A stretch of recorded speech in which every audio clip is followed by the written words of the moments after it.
যুক্তরাষ্ট্র ও যুক্তরাজ্যের কর্মকর্তাদের উপর নিষেধাজ্ঞা আরোপ করেছে ইরান। গাজা যুদ্ধে ইসরায়েলকে সমর্থন করায় বৃহস্পতিবার এই নিষেধাজ্ঞার ঘোষণা দেয় দেশটি।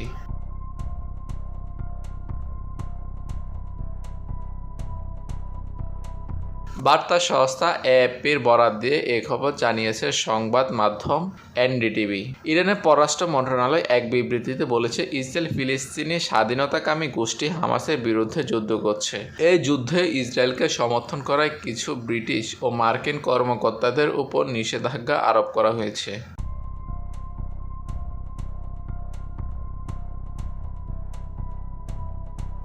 বিবৃতিতে বলা হয়, যুক্তরাষ্ট্রের বিশেষ অপারেশন কমান্ডের কমান্ডার জেনারেল ব্রায়ান পি পেন্টন ও মার্কিন নৌবাহিনীর পঞ্চম নৌবহরের সাবেক commander vice admiral Brad Cooper সহ 7 জনকে নিষেধাজ্ঞার আওতায় আনা হয়েছে।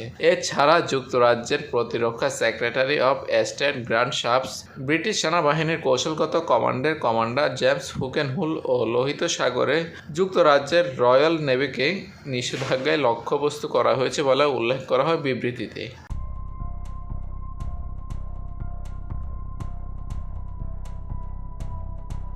মার্কিন সংস্থা লকহিড মার্টিন ও শেভরন এবং ব্রিটিশ সমকক্ষ এলবিট সিস্টেমস, পার্কার ম্যাগিট ও রাফায়েল ইউকে এর বিরুদ্ধেও শাস্তি ঘোষণা করেছে ইরান।